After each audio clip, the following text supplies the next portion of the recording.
बिस्मिल्लाहिर्रहमानिर्रहीम। Lecture 2 part B में आप सबको खुशामदीद। पिछले लेक्चर में लेक्चर 2 पार्ट ए में हमने पढ़ा था कि टाइप्स ऑफ परटर्बेशंस के टाइप्स को हमने थोड़ा सा ब्रीफली डिस्कस किया था कि time independent, time dependent, degenerate और नॉन डीजेनरेट परटर्बेशन थ्योरी क्या होती है। ये हमने ब्रीफली कंसाइजली बिल्कुल हमने क्या किया, थोड़ा सा उनको टच किया था और थोड़ा सा जो उसका जो कंसेप्ट था वो हमने डिस्कस किया था कि किस बेसिस पे हम परटर्बेशन थ्योरी को डिवाइड कर सकते हैं या इनके टाइप्स जो है वो किस बेसिस पे बने हैं।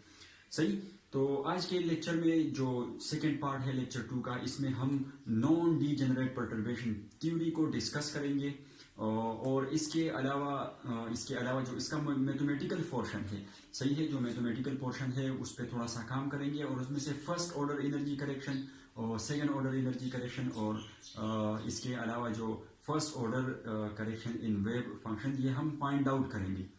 ठीक है, तो चलिए शुरू करते हैं। सही, तो non degenerate time independent perturbation theory क्या है वो मैंने पिछले लेक्चर पार्ट 2 के लेक्चर 2 के पार्ट ए में डिस्कस किया था। सही, लेकिन मैं थोड़ा सा बताता चलूं कि non degenerate time independent perturbation theory क्या होती है। तो देखो, नॉन टाइम, सबसे पहले तो ये टाइम इंडिपेंडेंट परटर्बेशन थ्योरी होगी, मतलब ये है कि जो परटर्ब हैमिल्टोनियन होगा वो क्या होगा, वो टाइम पे डिपेंड नहीं करेगा। सही, दूसरी बात ये नॉन डीजेनरेट है। नॉन डीजेनरेट है तो इसका मतलब ये है कि जो हमारे पास अनपर्टर्ब हैमिल्टोनियन होगा, सही है, अनपर्टर्ब हैमिल्टोनियन जो होगा तो वो अगर हम उसको किसी भी वेव फंक्शन पे अप्लाई करें तो वो हमें नॉन डीजेनरेट आइगन वैल्यू देगा। सही, तो ये दो बातें इसके साथ क्या है, एसोसिएटेड है। ठीक है, अगर ये दो बातें हमारे पास होगी तो हम कहेंगे कि ये कौन सा केस है, non degenerate time independent perturbation theory है या इनका ये केस है। ठीक है, अगर आप थोड़ा सा समझना चाहते हो और कि टाइम इंडिपेंडेंट जो है परटर्बेशन थ्योरी क्या है या non degenerate time independent perturbation theory क्या है, तो आपको लेक्चर 2 पार्ट ए देखना चाहिए। सही है, चलिए अब हम शुरू करते हैं। जैसे कि हम जानते हैं कि जो Schrodinger time independent equation for n state है वो इसके बराबर है। अच्छा, टाइम इंडिपेंडेंट इक्वेशन हम इसलिए यूज करेंगे क्योंकि हमारे पास जो ये थ्योरी है वो टाइम इंडिपेंडेंट है। सही, तो श्रोडिंगर शुरुआत जो है ना हम यहाँ से करेंगे। सही है, अब हम जा रहे हैं फर्स्ट ऑर्डर एनर्जी करेक्शन हम फाइंड आउट करेंगे। ठीक है, तो ये श्रोडिंगर टाइम इंडिपेंडेंट इक्वेशन हम इसको इस तरह से लिख सकते हैं और ये फॉर nth स्टेट, तो हम यहाँ पर n लगाएंगे और यहाँ पर भी n लगाएंगे, तो ये nth स्टेट के लिए क्या हो जाएगी, श्रोडिंगर इक्वेशन हो जाएगी टाइम इंडिपेंडेंट, क्योंकि ये साई जो है ये सिर्फ r पे डिपेंड करता है, यहाँ पर t नहीं है। सही है, तो ये टाइम इंडिपेंडेंट श्रोडिंगर इक्वेशन हुआ। अच्छा, हमें ये भी पता है कि परटर्बेशन के केस पे जो हमारे पास हैमिल्टोनियन होता है, एग्जैक्ट हैमिल्टोनियन होता है, अगर वो हमें फाइंड करना हो तो हम किस तरह से फाइंड करते हैं, वो हम फाइंड करते हैं जो अनपर्टर्ब्ड हैमिल्टोनियन है, सही है, उसके साथ हम प्लस करते हैं परटर्ब्ड हैमिल्टोनियन को। सही, तो वो जब हम ऐड करते हैं, सम अप करते हैं, तो हमारे पास जो रिजल्ट आता है वो क्या होता है, एग्जैक्ट हैमिल्टोनियन होता है। सही, तो हमें पता है कि एग्जैक्ट हैमिल्टोनियन हमारे पास बराबर होता है अनपर्टर्ब्ड हैमिल्टोनियन प्लस ये परटर्ब्ड हैमिल्टोनियन, ये एच डैश जो है ये परटर्ब्ड हैमिल्टोनियन को यहाँ पर रिप्रेजेंट कर रहा है। सही, यहाँ पर ये एग्जैक्ट हैमिल्टोनियन है, सही, और ये एच नॉट जो है अनपर्टर्ब्ड हैमिल्टोनियन है और एच डैश हमारे पास क्या है, ये परटर्ब्ड हैमिल्टोनियन है। अच्छा, अगर हम इस लैम्डा की बात करें तो लैम्डा हमारे पास ये क्या है, स्मॉल नंबर है। सही, क्या है, ये स्मॉल नंबर है, जनरली इसको हम 1 के बराबर लेते हैं। लैम्डा हमने यहाँ पर क्यों कंसीडर किया इसके साथ, तो इसकी भी एक वजह है। सही है, वो अभी बाद में आपको पता चलेगा। अच्छा, अब परटर्बेशन के केस में क्या होता है, मैंने आपको पहले बताया था लेक्चर 1 में कि जो अप्रोक्सीमेशंस मेथड्स है इनके जरिए जो हम सॉल्यूशंस निकालते हैं, सॉल्यूशन का मतलब ये है कि हम एनर्जी आइगन वैल्यू जब फाइंड करते हैं या वेव फंक्शन जो हम फाइंड करते हैं तो वो एग्जैक्ट सॉल्यूशन नहीं होता है, वो अप्रोक्सीमेट सॉल्यूशन होता है। अप्रोक्सीमेट सॉल्यूशन का मतलब यह है कि वो नियरली एग्जैक्ट होता है, उसमें से हमें कुछ करेक्शन करने की जरूरत होगी। सही है, तो मैं आपको सिर्फ समझाने के लिए कुछ लिखता हूं। सही, अब अगर हम एनर्जी आइगन वैल्यू की बात करें तो एनर्जी आइगन वैल्यू हमारे पास होगी एग्जैक्ट एनर्जी आइगन वैल्यू, ये एग्जैक्ट एनर्जी आइगन वैल्यू हमारे पास होगी किसके, unperturbed energy eigen value plus यहां पर हमें कुछ करेक्शन करनी होगी, सही, कुछ करेक्शन करना होगा, ठीक है।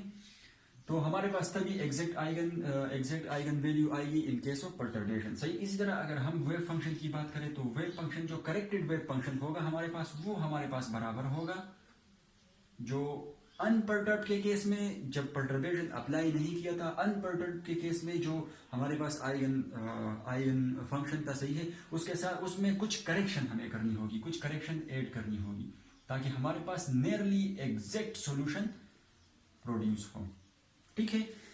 तो ये कुछ इस तरह का सीन होने वाला है यहाँ पर, सही है। लेकिन हम एग्जाम के पॉइंट ऑफ व्यू से इस तरह नहीं लिखेंगे, क्योंकि हमने जो हैमिल्टोनियन है उसको इन टर्म ऑफ लेम्डा जो इंट्रोड्यूस किया है, तो इन चीजों को भी हम क्या करेंगे, इन टर्म ऑफ लेम्डा करेंगे और लेम्डा की पावर सीरीज में लिखेंगे। पावर सीरीज में इसलिए लिखेंगे ताकि फिर जो करेक्शन हमारे पास आया उस करेक्शन को हम ऑर्डर वाइज डिवाइड कर सके, फर्स्ट ऑर्डर करेक्शन और सेकंड ऑर्डर करेक्शन, सही, और थर्ड ऑर्डर करेक्शन, और ये चलता जाएगा, इनफाइनाइट तक जाएगा, सही है। तो हम इसको किस तरह लिखेंगे, हम इसको इस तरह से फिर लिखेंगे, ठीक है, और ये हम एंड स्टेट के लिए लिखेंगे, ठीक है। तो मैं ये कर सकता हूं कि चलो करेक्शन को हम क्या करेंगे, लैम्डा के पावर में लिखेंगे ताकि हमें आसानी हो बाद में, सही। तो प्लस करेंगे। अच्छा, आप अगर नोट्स बनाना चाहते हैं तो पहले आपको यहाँ पर एक जुमला लिखना होगा, सही है, एक सेंटेंस लिखना होगा, उसके बाद हम फिर ये करेंगे, सही है। आप ये अपने साथ रफ में नोट करें तो बहुत अच्छा होगा, क्योंकि जब आप दोबारा इस चीज़ों को स्टडी करोगे तो आपको मुकम्मल बिल्कुल सही तरीके से समझ में आएगा, सही। चलिए एक जुमला यहाँ पर ऐड करते हैं कि हम ये करेंगे कि now we can write energy eigenvalue and psi n in power series of lambda। कैसे, तो बिल्कुल सिंपल सा काम है कि हम ई एंड जो है एनर्जी आइगन वैल्यू है उसको हम सीरीज में लिखेंगे। तो ये अनपर्टर्ब्ड वाला एनर्जी आइगन वैल्यू है, प्लस यहाँ पर लेमडा हो जाएगा, यहाँ पर ये एन स्टेट के लिए तो यहाँ पर एन आएगा, ये फर्स्ट ऑर्डर करेक्शन हुआ, प्लस यहाँ पर ये लेमडा स्क्वायर आएगा, यहाँ पर जो ये हुआ nth तो ये सेकेंड ऑर्डर करेक्शन हुआ, और यहाँ पर ये चलता जाएगा third order correction, fourth order correction, सही। तो हमने इसको लेमडा की सीरीज में लिया, सही है। अब अगर आप देखें तो ये टर्म जो है, ये वाला टर्म, ये हमारे पास क्या है, करेक्शंस है। वो करेक्शन है उसको हमने क्या किया, लेमडा के सीरीज में लिखा ताकि हम फर्स्ट ऑर्डर निकाल सके, सेकेंड ऑर्डर करेक्शन निकाल सके, सही।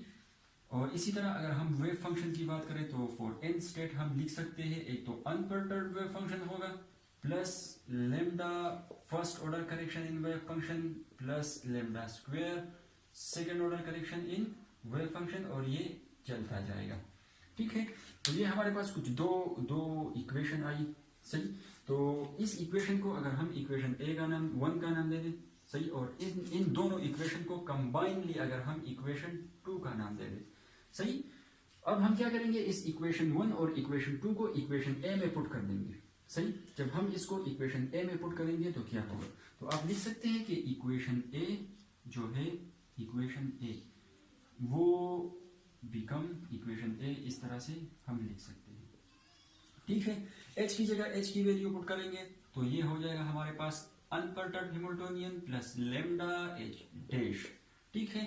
और इसी तरह जो साई है, साई की वैल्यू पुट कर देंगे, तो साई की value n naught plus lambda psi n 1 plus lambda square psi n, और ये स्क्वायर प्लस ये चलता जाएगा, सही। फिर is equal to energy eigenvalue, तो एनर्जी आइगन वैल्यू क्या है, E N naught plus lambda E n 1 first order correction plus lambda square, और यहाँ पर ये सेकेंड ऑर्डर करेक्शन, और ये प्लस प्लस ये जाएगा, सही है। और इसके साथ साई की वैल्यू आ जाएगी, तो साई की वैल्यू हम यहाँ यूं लिख सकते हैं, ठीक है। ये साई की वैल्यू भी इनके साथ हमने लिख ली, ठीक। तो ये हमने सिंपल सा काम किया है, बस सिर्फ इक्वेशन 1 और 2 को इस इक्वेशन ए में पुट कर दिया है। अब यहाँ पर क्या है, यहाँ पर सिंपल मैथमेटिक्स है। सिंपल मैथमेटिक्स है, सिंपली हम क्या करेंगे, मल्टीप्लिकेशन करेंगे, इनको इसके साथ मल्टीप्लाई करेंगे, इनको फिर इसके साथ, फिर इसके साथ, सही, फिर इसके साथ, फिर इसके साथ, इसके साथ, तो ये सिंपल मल्टीप्लिकेशन होगा, सही। तो आइए इस सिंपल मल्टीप्लिकेशन को जरा कर लेते हैं। अच्छा, तो हमने क्या किया, सिंपल मल्टीप्लिकेशन कर दिया है। इनका सिंपल जो मल्टीप्लिकेशन है वो हमने कर दिया है। इस तरह से मल्टीप्लिकेशन किया है कि एच नोट को इसके साथ मल्टीप्लाई किया तो ये टर्म हमारे पास आएगा, फिर इसको इसके साथ मल्टीप्लाई करेंगे तो ये टर्म आएगा, इसको इसके साथ मल्टीप्लाई करेंगे तो ये टर्म आएगा, और फिर ये चलता जाएगा इनफाइनाइट तक, ठीक है। इसके बाद इसकी बारी है, तो इस टर्म को इसके साथ मल्टीप्लाई करेंगे तो ये टर्म आ जाएगा, सही है। इसको इसके साथ मल्टीप्लाई करेंगे तो ये टर्म आ जाएगा, और फिर इसको इसके साथ मल्टीप्लाई करेंगे तो ये टर्म आ जाएगा, सही। और फिर जो ये आगे चलता जाएगा, सही। इसी तरह से राइट हैंड साइड को भी हम मल्टीप्लाई करेंगे बारी बारी, सही है। पहले इस टर्म को इन सब के साथ मल्टीप्लाई करेंगे, फिर इस टर्म को इन सब के साथ मल्टीप्लाई करेंगे, और फिर इस टर्म को इन सब के साथ मल्टीप्लाई करेंगे। मल्टीप्लिकेशन करने के बाद जो हमारे पास कुछ फॉर्म आएगी वो कुछ इस तरह से आएगी, सही। अब क्या करेंगे इसके बाद, अब ये थोड़ा सा कॉम्प्लिकेटेड है, सही है, तो इसको थोड़ा सा ऑर्डर में लिखेंगे। तो bye collecting like power of lambda, अब लेमडा के लाइक पावर्स में हम लिखेंगे, सही है। अब लेमडा की यूज मैंने आपको बताया था कि हम कहां पर करेंगे, ये हमें बहुत ज्यादा हेल्प करेगा। तो ये हमें बहुत ज्यादा हेल्प कर रहा है कि इस इक्वेशन को हम क्या करें, ऑर्डर वाइज लिखें, सही। तो bye collecting like power of lambda, अब लेमडा के लाइक पावर में अगर इस इक्वेशन को हम लिखेंगे तो किस तरह लिख सकते हैं, ये टर्म जो है एज इट इज आ जाएगी, सही। यहाँ पर लेमडा की पावर क्या है, 0 है, सही है। तो ये लेमडा की पावर 0 कहीं और है, नहीं है, सही है। तो ये टर्म एज इट इज आ जाएगी, सही है। फिर यहाँ पर लेमडा की पावर 1 है, और यहाँ पर लेमडा की पावर 1 है। यहाँ से और यहाँ से अगर हम लेमडा कॉमन ले ले, सही, तो ये लेमडा की पावर 1 यहाँ पर बाहर कॉमन आ गया, और ये टर्म जो बचा ये अंदर यहाँ पर, और इसके अलावा ये टर्म यहाँ पर, सही। इसी तरह जो है हम लेमडा स्क्वायर को जो है ना कॉमन ले लेंगे इन दो टर्म से, सही। यहाँ से अगर हम लेमडा स्क्वायर को कॉमन ले ले और यहाँ से कॉमन ले ले, तो अंदर ब्रैकेट में जो हमारे पास टर्म बचेगा वो कुछ इस तरह से बचेगा, सही। और फिर प्लस ये चलता जाएगा, सही। तो ये एक ऑर्डर हो गया कि लेमडा की पावर 0, लेमडा की पावर 1 और लेमडा की पावर 2, सही। अब इसी तरह राइट हैंड साइड भी करेंगे, तो राइट हैंड साइड यहाँ पर लेमडा की पावर 0 है, तो हमने इसको एज इट इज रहने दिया, सही। अब यहाँ पर देखो लेमडा की पावर 1 है, और यहाँ पर देखो लेमडा की पावर 1 है, तो इनसे और इनसे अगर हम लेमडा कॉमन करें तो हमारे पास ब्रैकेट में कुछ ये चीज बचेगी, सही। इसी तरह लेमडा की पावर 2, यहाँ पर लेमडा की पावर 2 है, यहाँ पर लेमडा की पावर 2 है, और यहाँ पर लेमडा की पावर 2 है। तो अगर हम इन तीनों टर्म से लेमडा को कॉमन करें तो अंदर ब्रैकेट में ये टर्म और ये टर्म प्लस ये प्लस में तीनों टर्म बच जाएगी, और प्लस ये इसी तरह चलता जाएगा। यहाँ पर ऑर्डर देखो, लेमडा की पावर 0, लेमडा की पावर 1, लेमडा की पावर 2, और फिर आगे लेमडा की पावर 3, लेमडा की पावर 4, और आगे चलता जाएगा, सही। अब यहाँ तक तो ये हो गया। अब हम क्या करेंगे, कंपेयर करेंगे कोफिशिएंट लेमडा। लेमडा की जो कोफिशिएंट है, देखो ये लेमडा है, इसका ये कोफिशिएंट है, ये लेमडा 1 के ये कोफिशिएंट है, लेमडा स्क्वायर का ये कोफिशिएंट है। अब इन कोफिशिएंट को, जो बोथ साइड कोफिशिएंट है, इनको हम क्या करेंगे, कंपेयर करेंगे, और हमारे पास तकरीबन 3 बहुत सारे इक्वेशन आ जाएगी, चलता जाएगा, सही, क्योंकि ये इनफाइनाइट तक चल रहा है, सही। आइए इसको थोड़ा सा कंपेयर करते हैं।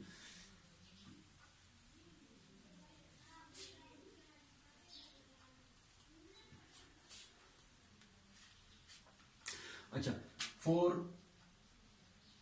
लेमडा 0, लेमडा की पावर 0 के लिए अगर हम कंपेयर करेंगे तो हमारे पास क्या आएगा, सिंपल सा जो श्रोडिंगर इक्वेशन है वो आएगा। देखिए ये चीज हम कंपेयर करेंगे और ये चीज कंपेयर करेंगे, तो ये कुछ इस तरह से आएगा कि H naught psi n naught is equal to E N not और psi n not.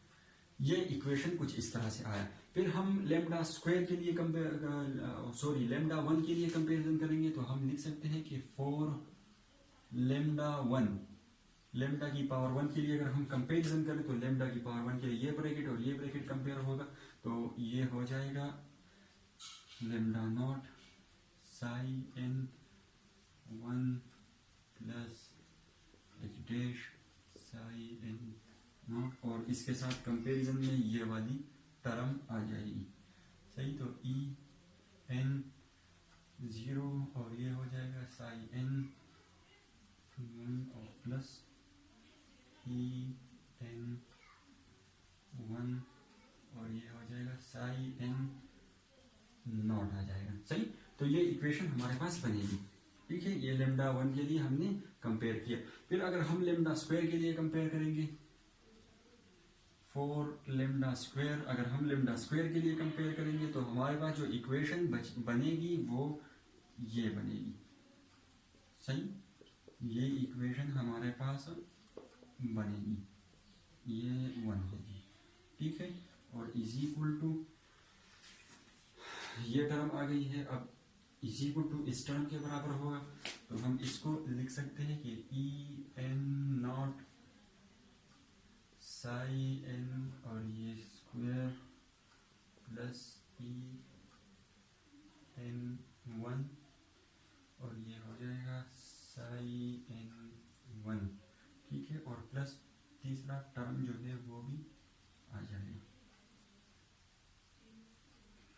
Psi N 0।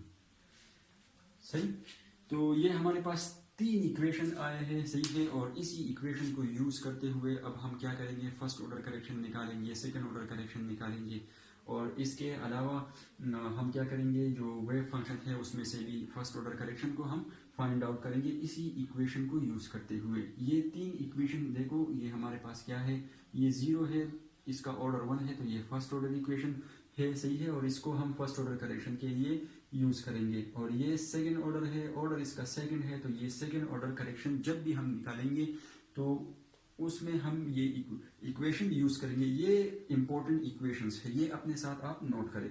सही जी, तो फर्स्ट ऑर्डर करेक्शन जो होगी वो कुछ इस तरह से होगी। फर्स्ट ऑर्डर परटर्बेशन भी इसको हम कहते हैं, और first order correction energy eigen value भी इसको कहा जाता है। तो दोनों नाम से एग्जाम में आपसे पूछा जा सकता है। सही, तो क्या करेंगे, लेमडा की पावर 1 के लिए जो फर्स्ट ऑर्डर जो इक्वेशन थी, जो यहाँ पर मैं अब मिटा चुका हूँ, सही है, वो कुछ इस तरह से थी। सही, हमें क्या मालूम करना है, इसमें से क्या फाइंड करना है, first order correction in energy eigen value. Energy eigen value में फर्स्ट ऑर्डर करेक्शन हम फाइंड आउट करेंगे। फर्स्ट ऑर्डर करेक्शन कौन सा है, एनर्जी आइगन वैल्यू। देखो ये एनर्जी आइगन वैल्यू ये रही, तो ये क्या है, जीरो ऑर्डर करेक्शन है। सही है, तो ये नहीं, हमें ये चाहिए जो क्या है, first order correction in nth state for energy eigen value. Energy eigen value के लिए जो फर्स्ट ऑर्डर करेक्शन है वो ये है, तो हमें सिर्फ ये चाहिए। सही, अब ये टर्म इसके साथ एक्स्ट्रा है, इसको हमें रिमूव करना होगा। रिमूव किस तरह से करेंगे, हम इनर मल्टीप्लिकेशन करेंगे। इनर मल्टीप्लिकेशन करेंगे इसके साथ, साई एन नॉट के साथ, इसके साथ हम अगर इनर मल्टीप्लिकेशन करेंगे तो ये जो इक्वेशन है ये कुछ इस तरह से आ जाएगी। इसको इन टर्म के साथ मल्टीप्लाई करेंगे तो कुछ इस तरह से आएगा, फिर इस टर्म को इसके साथ मल्टीप्लाई करेंगे तो ये कुछ इस तरह से आएगा, इस टर्म को इसके साथ मल्टीप्लाई करेंगे तो कुछ इस तरह से आएगा, और जब इस टर्म को इसके साथ मल्टीप्लाई करेंगे तो ये आ जाएगा। इसकी मल्टीप्लिकेशन की वजह यह है कि हमें सिर्फ ये फर्स्ट ऑर्डर एनर्जी करेक्शन चाहिए। सही है, हमें इसको रिमूव करना है, और हमें पता है ये प्रॉपर्टी है कि अगर wave function, normalize wave function की प्रॉपर्टी है कि ये हमेशा 1 के बराबर होंगे। सही है, तो ये दोनों वेव फंक्शन क्या है, नॉर्मलाइज है, तो इसको ये 1 के बराबर हुआ, और ये जो हमें चाहिए था वो हमें बचा। सही, इसके अलावा अगर इस इक्वेशन पर आप नजर डालेंगे तो ये जो हमारे पास अनपर्टर्ब्ड हैमिल्टोनियन है। सही है, तो अनपर्टर्ब्ड हैमिल्टोनियन क्लासिकल मैकेनिक्स में हमने पढ़ा था, आपने पढ़ा भी होगा कि अनपर्टर्ब्ड हैमिल्टोनियन जो हैमिल्टोनियन है वहां पर तो अनपर्टर्ब्ड हैमिल्टोनियन का कंसेप्ट नहीं होता, वहां पर सिर्फ हैमिल्टोनियन होता है। जो हैमिल्टोनियन है वो क्या है, हर्मिशियन होता है। हर्मिशियन किसे कहते हैं, तो आपको क्लासिकल थ्योरी में, क्लासिकल मैकेनिक्स में जाना होगा और वहां पर देखना होगा। सही है, हर्मिशियन का सिंपल जो मतलब है वो ये है कि अगर ये टर्म इस तरह से है तो इसको हम इस तरह से लिख सकते हैं, मतलब ये H0 अगर हर्मिशियन है तो इसको हम बाहर ले आ सकते हैं और इस तरह से हम लिख सकते हैं। सही, अब जब हमने इसको इस तरह से लिखा तो अब अगर इस इक्वेशंस पे आप थोड़ा सा ध्यान देंगे तो आपको मालूम होगा कि ये क्या है, ऑपरेटर है, और ऑपरेटर अप्लाई हो रहा है किस चीज पर, एनर्जी वेव फंक्शन पे अप्लाई हो रहा है। और जब कोई ऑपरेटर एनर्जी वेव फंक्शन पे अप्लाई होगा तो अकॉर्डिंग टू श्रोडिंगर इक्वेशन वो हमें एनर्जी आइगन वैल्यू देगा, और वही सेम जो एनर्जी फंक्शन है, एनर्जी वेव फंक्शन है, वही देगा। सही, तो इसका मतलब ये हुआ कि ये टर्म इसके बराबर है। सही है। तो हम इस टर्म को, ये वाला जो फर्स्ट टर्म है, सही है, इस टर्म को इसके बराबर लिख सकते हैं, सही है, इस टर्म को इसके बराबर लिख सकते हैं, सही है। चले तो इसको लिख लेते हैं। जब हमने इसको इसके बराबर लिखा, ठीक है, इस टर्म को, फर्स्ट टर्म को इसके बराबर लिखा, सही है, फिर प्लस सेकेंड टर्म अपनी जगह पर वैसा का वैसा ही आया, सही है, फिर इज इक्वल टू ये वाला टर्म आया, सेकंड टर्म जो है वो भी वैसा का वैसा ही आया, सही है, और प्लस ये यहाँ पर ये 1 के बराबर है, तो हमारे पास सिर्फ ये बची, सही है। अब अगर दोनों साइडों पर आप देख लो तो ये टर्म और ये टर्म क्या है, आइडेंटिकल है। आइडेंटिकल मतलब ये है कि एक जैसे है, तो इसको हम क्या करेंगे, कैंसिल आउट कर देंगे, तो ये टर्म और ये टर्म कैंसिल आउट हो जाएगा, सही है। मतलब ये जो हर्मिशियंस वाला कंसेप्ट हमने यहाँ पर यूज किया, इसीलिए यूज किया ताकि ये टर्म और ये टर्म क्या हो, कैंसिल हो आपस में, सही है। तो हमने जब इसमें पुट किया, ये दोनों टर्म कैंसिल हुए, तो सिंपल जो हमारे पास फर्स्ट ऑर्डर करेक्शन है एनर्जी में, वो इसके बराबर आया, सही है। This is the fundamental result of first order perturbation theory. It says that ये जो फर्स्ट ऑर्डर परटर्बेशन का क्या है, फंडामेंटल रिजल्ट है, सही है। ये क्या कहता है, इसका क्या मतलब हुआ, इसका जो सिंपल सा मतलब ये हुआ कि जो first order correction to energy is the expectation value of the perturbation. ये आप देख रहे हैं कि ये क्या है, जो फर्स्ट ऑर्डर करेक्शन है वो एक्सपेक्टेशन वैल्यू है, किस चीज का, परटर्बेशन का। परटर्ब हैमिल्टोनियन का क्या है, एक्सपेक्टेशन वैल्यू है। तो फर्स्ट ऑर्डर करेक्शन क्या है, एक्सपेक्टेशन वैल्यू है परटर्ब हैमिल्टोनियन का इन द अनपर्टर्ब स्टेट। स्टेट क्या होगा, अनपर्टर्ब होगा। आप देख सकते हैं कि देखो स्टेट क्या है, अनपर्टर्ब है, पावर 0 है, अनपर्टर्ब है, ये स्टेट अनपर्टर्ब है, और परटर्बेशन हैमिल्टोनियन क्या है, परटर्ब हैमिल्टोनियन है।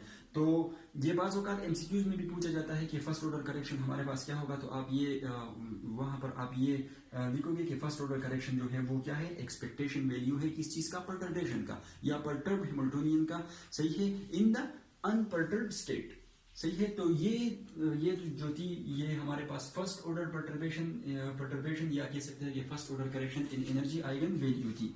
अब इस इक्वेशन को हम न्यूमेरिकल में यूज करेंगे। इस पे बहुत सारे न्यूमेरिकल्स, बहुत सारे प्रॉब्लम्स पूछे जाते हैं कि आपको सिस्टम दिया गया होगा कि ये एक सिस्टम है और इसमें से आपने क्या करना है, first order energy eigen value find करनी है या first order energy perturbation find करना है, सही है। ज्यादातर जो पूछा जाता है तो वो फर्स्ट ऑर्डर परटर्बेशन आपसे पूछेंगे कि आप क्या करें, इसमें से फर्स्ट ऑर्डर परटर्बेशंस को फाइंड आउट करें। इस पे बाद में हम प्रॉब्लम्स में इस पे बहुत सारा काम हम करेंगे। तो ये इंतहाई इंपॉर्टेंट कह सकते हैं कि हम इक्वेशंस है, इंपॉर्टेंट इक्वेशन है, सही। अभी हम चलते हैं और फर्स्ट ऑर्डर जो ये करेक्शन था किसमें, एनर्जी में था। अब फर्स्ट ऑर्डर करेक्शन हम मालूम करेंगे वेव फंक्शन में, सही। अच्छा जी, first order correction to wave function, first order correction to wave function find out करने वाले हैं हम। तो first order correction to wave function को फाइंड आउट करेंगे तो हम क्या करेंगे, जो लैम्डा 1 के लिए जो हमारे पास इक्वेशन आया था उसी इक्वेशन को हम यूज करेंगे, सही है। फर्स्ट ऑर्डर करेक्शन है तो फर्स्ट ऑर्डर वाली इक्वेशन हम यूज करेंगे, सही है। अब हमें पता है कि लैम्डा 1 के लिए जो इक्वेशन है फर्स्ट ऑर्डर वो ये है, सही। अब इस इक्वेशन को हम यूं भी तो लिख सकते हैं, we can write the above equation as, इस इक्वेशन को हम यूं भी लिख सकते हैं, सही है। किस तरह से यूं लिख सकते हैं, अगर इस टर्म को मैं इस साइड पे ले आऊं, सही है, और यहां से मैं कॉमन करूं ये साई n1, सही है, साई n1 अगर मैं कॉमन करूं तो hn बचेगा, सही है, h बचेगा, h0 बचेगा, सही है, और माइनस ये टर्म जब इस साइड आएगी तो माइनस होगी, और यहाँ पर क्या बचेगा, n और ये 0 ऑर्डर, सही है, ये बचेगा, और ये साई हम क्या कर देंगे, कॉमन ले लेंगे। इसी तरह अगर इस साइड पे देखेंगे तो इस टर्म को हम इस साइड पे लाएंगे तो ये माइनस में हो जाएगा, सही है, माइनस कॉमन लेंगे तो ये h डैश आ जाएगा, सही है, माइनस ये आ जाएगा, और यहाँ से हम ये और ये इससे कॉमन ले लेंगे, सही है। तो ये बिल्कुल सिंपल मैथमेटिक्स है, इस स्टेप से हम ये स्टेप्स इजीली बना सकते हैं, सही। अब now the unperturbed wave function constitute a complete set, so like any other function psi n1 first order correction जो है उसको हम इस तरह एक्सप्रेस कर सकते हैं लीनियर कॉम्बिनेशन में, सही है। इसका मतलब ये है कि जो अनपर्टर्ब्ड वेव फंक्शन है हमारे पास वो हमेशा क्या बनाता है, एक कंप्लीट सेट बनाता है, सही है। जब कोई भी चीज कंप्लीट सेट बनाती है तो वो लीनियर कॉम्बिनेशन में हम इसको लिखते हैं, सही है। जो सीरीज होती है उनको हम कंबाइन करके लीनियर या समीशन फॉर्म में हम लिख सकते हैं, सही है। So the unperturbed wave function also constitute a complete set so like any other function, दूसरे फंक्शन की तरह जो साई एन जो फर्स्ट ऑर्डर करेक्शन होगा उसको हम इस तरह से एक्सप्रेस कर सकते हैं लीनियर कम्बिनेशन में, ये इसका लीनियर कम्बिनेशन होगा। सही है, इस तरह से हम साई एन वन को क्या कर सकते हैं, एक्सप्रेस कर सकते हैं। सही, यहाँ पर क्या है कि ये m is not equal to n, m जो है वो n के बराबर नहीं होगा। सही है, और इसके अलावा जो ये c m और ऊपर पावर n है, सही है, तो ये हमारे पास कांस्टेंट है।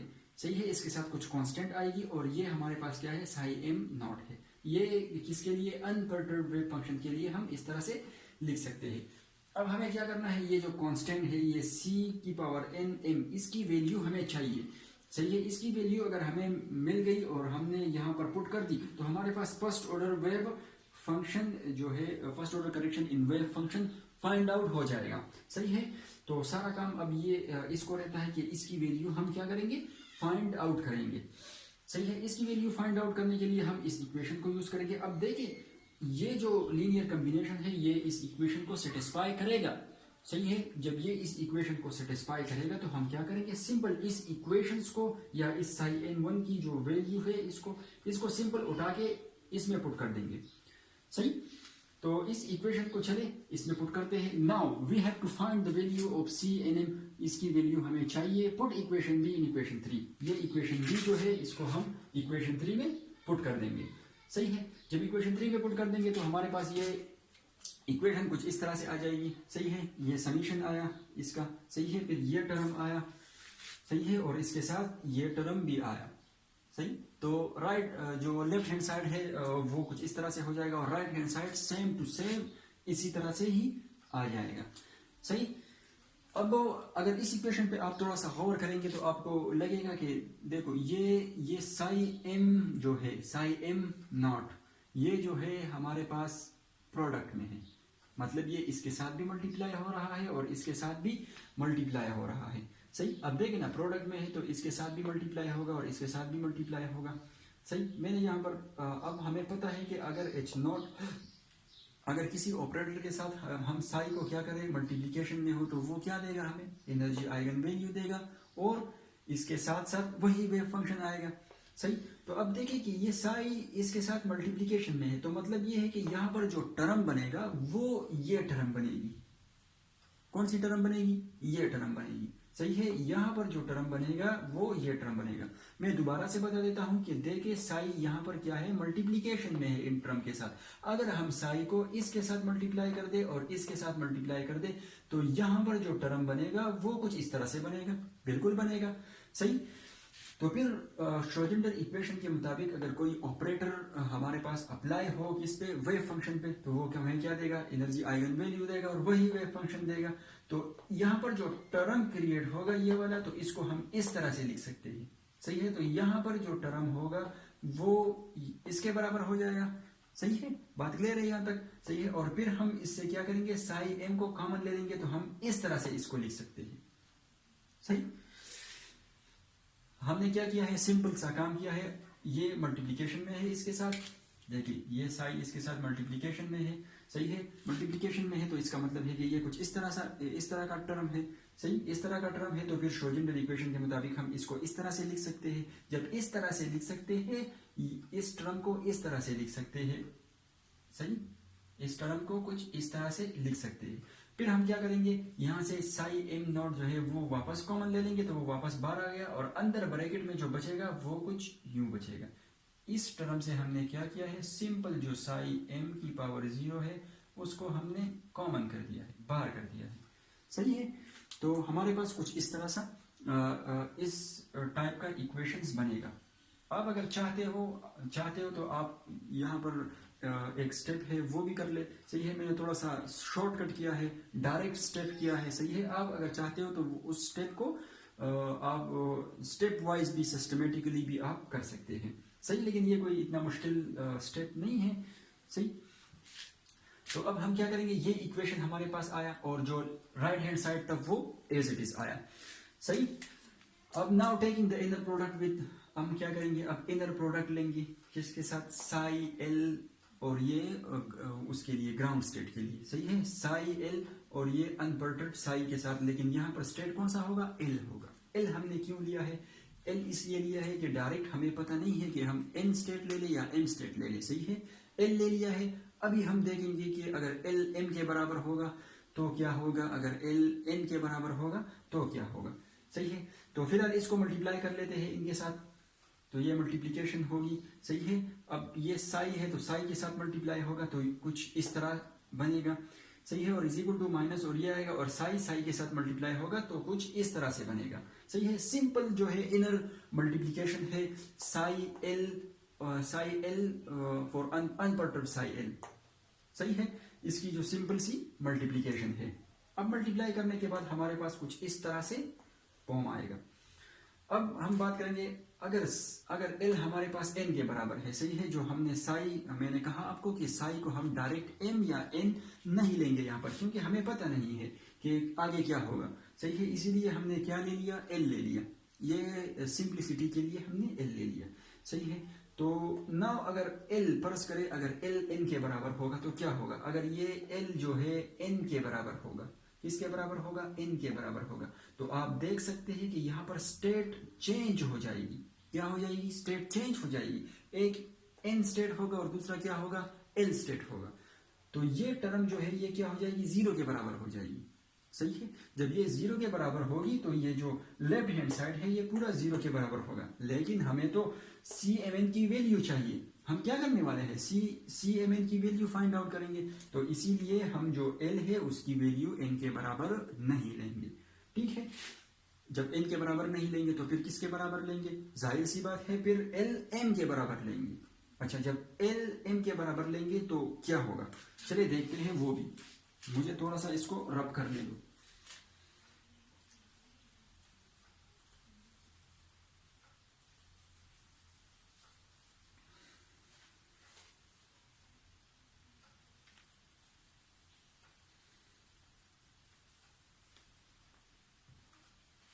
ठीक है, तो अगर हम एल को एम के बराबर यहां पर ले तो क्या होगा, ये एल है तो यहाँ पर क्या आ जाएगी, एम आ जाएगा। ये एल है और यहाँ पर एम आ जाएगा। बकाया जो इक्वेशन है वो एज इट इज आ जाएगा, सही। तो हम लिख सकते हैं कि m is not equal to n, सही है। और यहाँ पर जो E M naught minus E N naught, ठीक है। और ये हो जाएगा सी एम एन, ठीक है। और यहाँ पर जो आएगा साई एल की जगह हम क्या लिख लेंगे, एम लिख लेंगे। और ये सही, बस सिंपल हमने क्या कर दिया है, साई की जगह एल एम को लिख दिया है, ठीक है। फिर इज इक्वल टू यहाँ पर हो जाएगा एच अनपर्टर्ब्ड हैमिल्टोनियन और ये ई एन हो जाएगा, ये 1 हो जाएगा एल और ये वो हो जाएगा और ये साई एन, ठीक है। ये एल की जगह हम एम लिखेंगे, ठीक है। अब एल की जगह हमने क्या लिख लिया है, एम लिख लिया है। ये स्टेप मैंने कर दिया है, सही।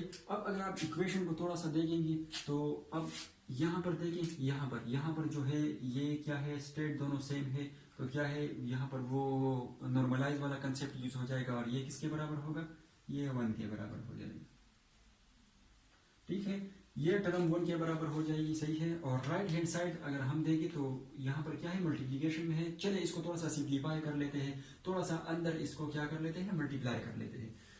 अच्छा, तो जो राइट हैंड साइड है, ठीक है, वो हमारे पास कुछ इस तरह से आ जाएगी, सही। यहाँ पर E m state 0 minus E n और ये स्टेट 0, ठीक है।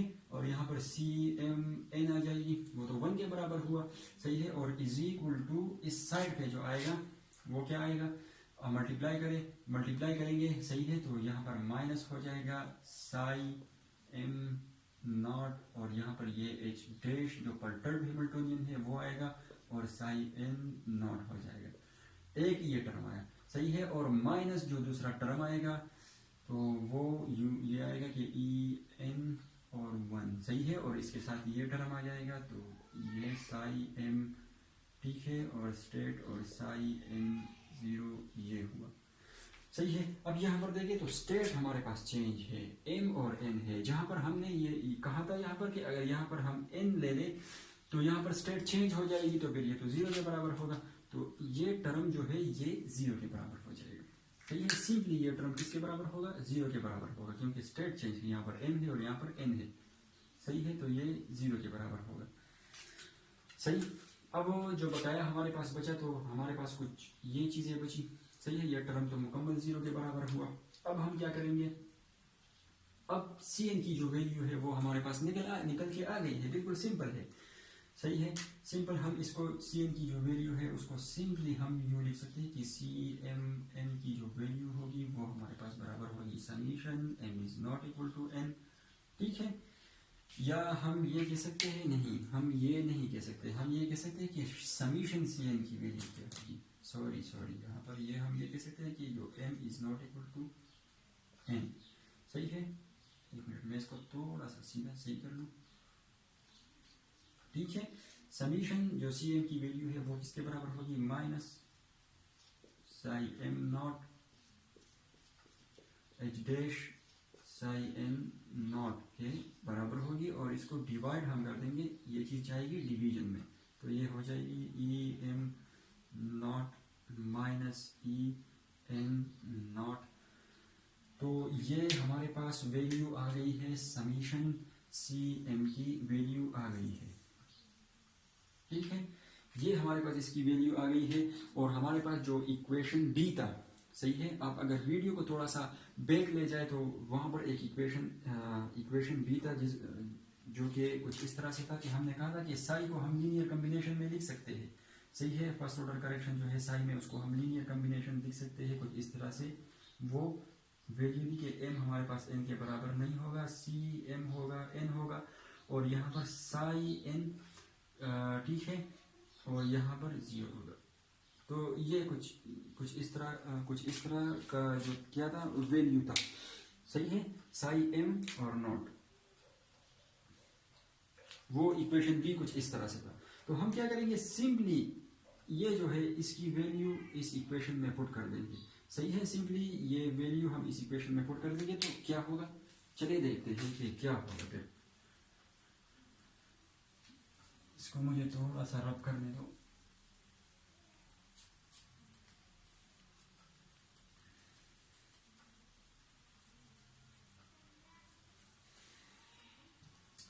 सही है, जब हम इसमें से पुट कर देंगे तो ये कुछ इस तरह से, जो साई n1 जो फर्स्ट ऑर्डर करेक्शन है nth स्टेट में, वो इस तरह से आ जाएगी कि m is not equal to n, ठीक है, और यहाँ पर जो आ जाएगी माइनस, चलो इस माइनस को हम बाहर, चलो अभी नहीं दे देंगे बाहर, सही है, तो ये हो जाएगी साई m नॉट और ये h डैश और ये साई n नॉट, ठीक है। अच्छा, ये इस तरह से कुछ हो जाएगी, और फिर हम क्या कर सकते हैं, डिवाइडेड बाय ये पूरा टर्म हम इसमें लिखेंगे, सही है, m not minus E N not, और यहाँ पर अपना साई m, ठीक है, और जीरो आ जाएगा। तो ये कुछ इस तरह से ये इक्वेशन आएगा, सही है। तो यही हमारे पास क्या है, जो first order correction in wave function है, ठीक है, ये क्या है, first order correction in wave function है। अब ये इक्वेशन हमें क्या बताता है, सही है, इसका क्या मतलब है, चले इसको भी देख लेते हैं।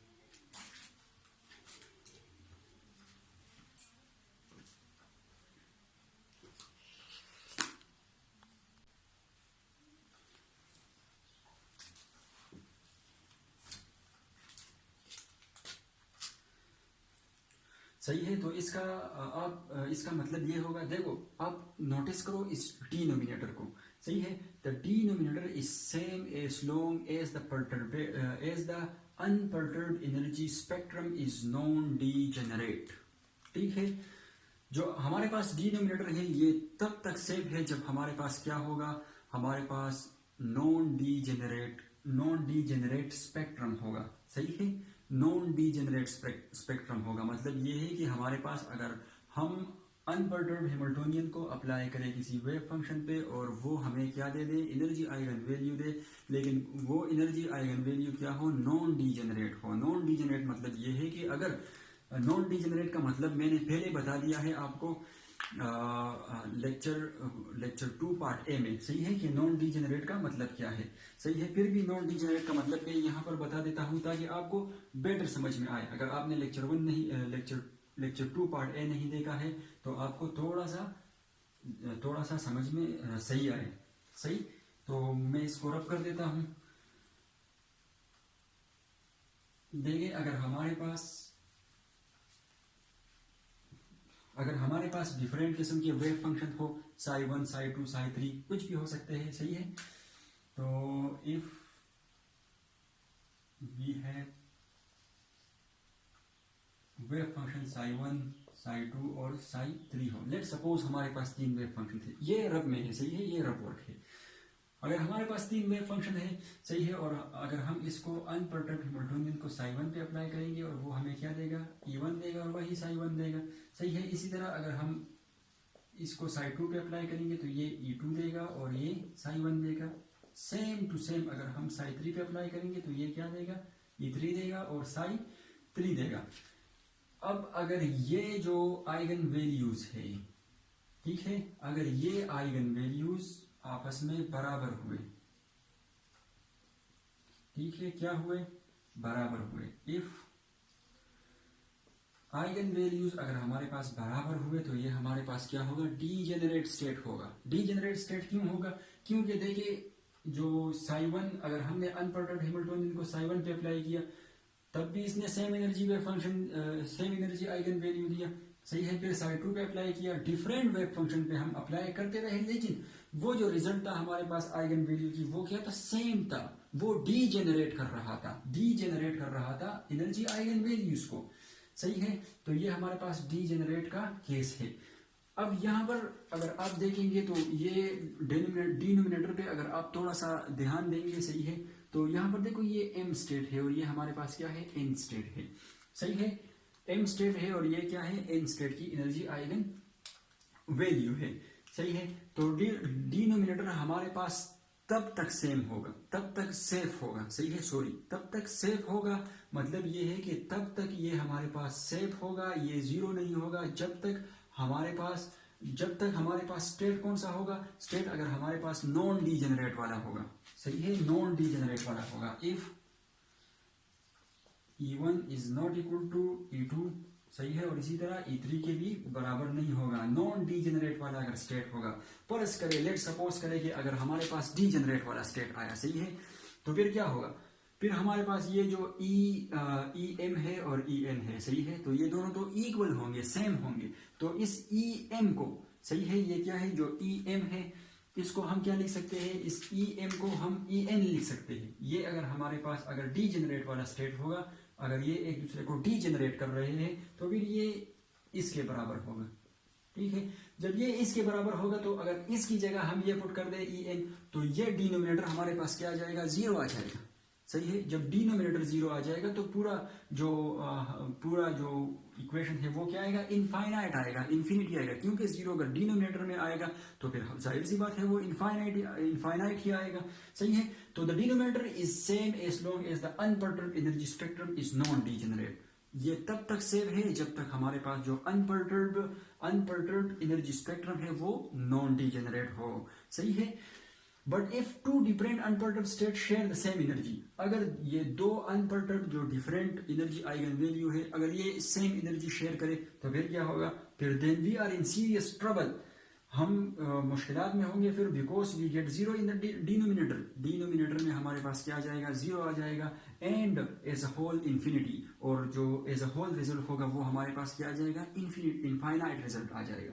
यहां से जो है कंसेप्ट शुरू होता है डीजेनरेट परटर्बेशन थ्योरी का, सही है, क्योंकि यहाँ पर आके अब हम फेल हो चुके हैं तो हमें एक नई टाइप ऑफ थ्योरी जो है ना वो जनरेट करने की जरूरत थी, और वो डीजेनरेट परटर्बेशन थ्योरी थी। In this case we need degenerate perturbation theory, और यहाँ से हमें डीजेनरेट परटर्बेशन थ्योरी की जरूरत पड़ी, सही है।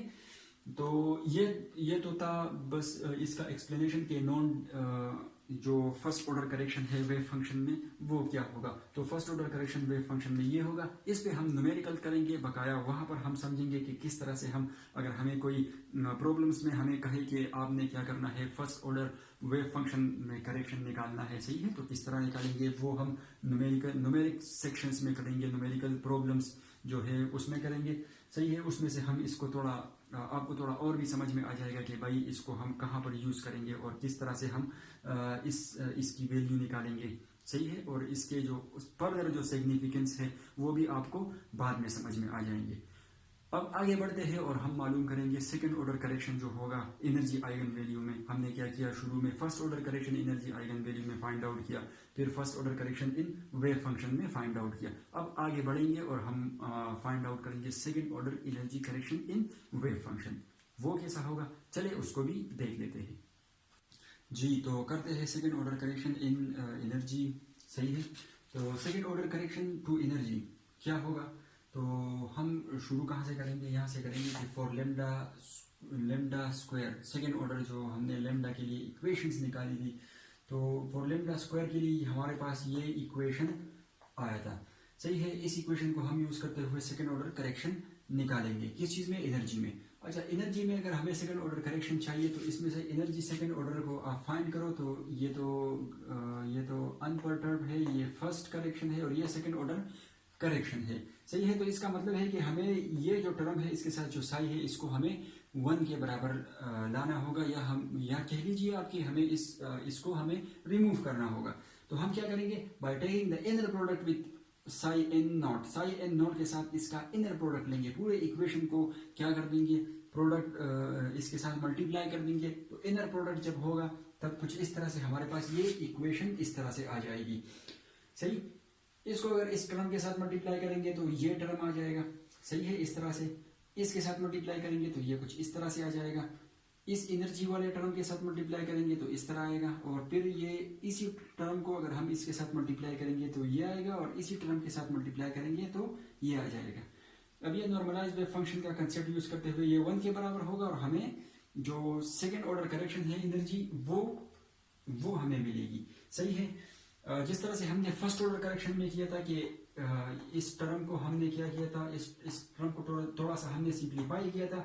हमने कहा था कि एच हमारे पास क्या है, हर्मिशियंस है। तो इसका मतलब है कि ये टर्म जो है, ये टर्म जो है इसको हम इस तरह से लिख सकते हैं, मतलब ये एच जो है इसको हम आउटसाइड ले जा सकते हैं, सही है। तो इस टर्म को हम इस तरह से लिख सकते हैं, और फिर श्रोडिंगर इक्वेशन के मुताबिक अगर कोई ऑपरेटर वेव फंक्शन पे अप्लाई हो रहा है तो वो क्या देगा, एनर्जी आइगन वैल्यू देगा, और वही वेव फंक्शन देगा, सही है। तो फिर इस टर्म को इस तरह से हम लिख सकते हैं। इसका मतलब ये हुआ कि ये जो फर्स्ट टर्म है ये असल में इसके इक्वल है, इसके बराबर है, सही है।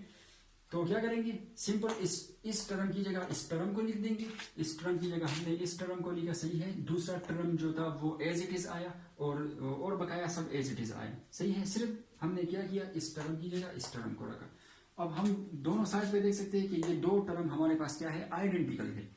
तो हम क्या करेंगे, कैंसिल आउट कर देंगे दोनों को कैंसिल आउट करने के बाद हमारे पास जो बचा, सही है, वो ये टर्म बचा, ये बचा और ये बचा।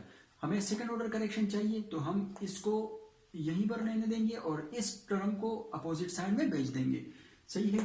तो सेकंड ऑर्डर करेक्शन जो ये टर्म था वो हमारे पास बराबर होगा इस टर्म के, और ये जब उस साइड पे जाएगा तो माइनस हो जाएगा, तो ये टर्म आएगा, सही है। तो सेकंड ऑर्डर करेक्शन हमारे पास इस तरह इसके बराबर हुआ, सही है। अब यहाँ पर क्या करेंगे, in term of linear combination हम लिखेंगे, जिस तरह से first order correction find out किया था हमने वेव फंक्शन में, वहां पे हमने लीनियर कम्बिनेशन का कंसेप्ट यूज किया था, यहीं पर भी यूज करेंगे। अगर इस टर्म को पहले ले लेते हैं, ये टर्म जो है, सही है। अगर इसको हम लीनियर कम्बिनेशन में लिखना चाहे, ये कंप्लीट सेट बनाएगा, सही है। वेव फंक्शन क्या बनाएगा, कंप्लीट सेट बनाएगा, इसलिए हम इसको लीनियर कम्बिनेशन में लिख सकते हैं।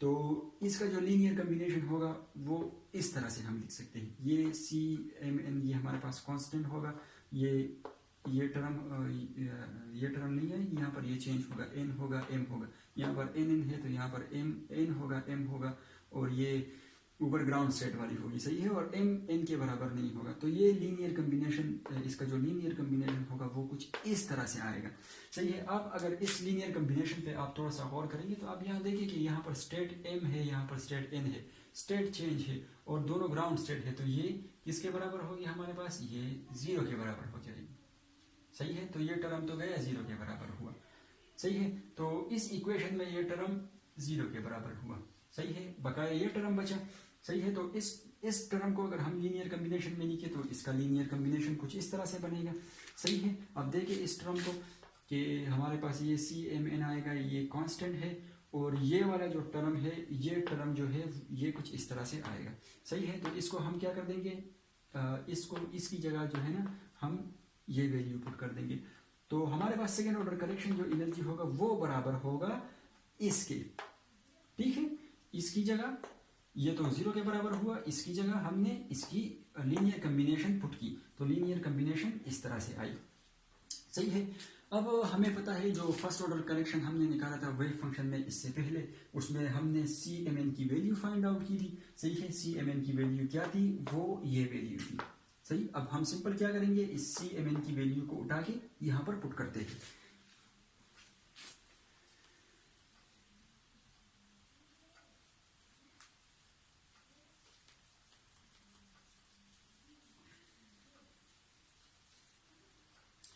अच्छा, CMA की वैल्यू अगर हम इसमें पुट कर देंगे तो क्या होगा, हमारे पास ये आ जाएगा ई सेकेंड ऑर्डर करेक्शन बराबर होगा समीशन, ठीक है, और ये हो जाएगा m is not equal to n, और m0 और ये h नॉट, ठीक है, और यहाँ पर हो जाएगा साई n और ये n नॉट हो जाएगा। और डिवीजन में क्या आ जाएगी, डिवीजन में हमारे पास E N naught minus E M naught, ठीक है। तो इसकी जगह जो है हमने सी एम की जगह इसकी वैल्यू पुट कर दी, बकाया हमारे पास ये बचा, ये टर्म बचा, तो इस टर्म को हम यूं लिख सकते हैं कि साई एम 0 और ये 1 हो जाएगा और ये एम, ठीक है। तो अब ये टर्म और ये टर्म आइडेंटिकल है, दोनों एक जैसे है और मल्टीप्लिकेशन में है तो इसका स्क्वायर आएगा। तो सिंपल जो हमारे पास सेकेंड ऑर्डर करेक्शन हुआ, सेकेंड ऑर्डर करेक्शन जो हुआ हमारे पास एनर्जी में वो बराबर हुआ m is not equal to n और ये एक्सेप्शन वैल्यू की क्या स्क्वायर, ठीक है, इनका स्क्वायर, और डिवीजन में क्या आएगा e एन नॉट और माइनस ई एन नॉट, ठीक है। तो ये हमारे पास क्या हुआ, सेकेंड ऑर्डर एनर्जी करेक्शन आया,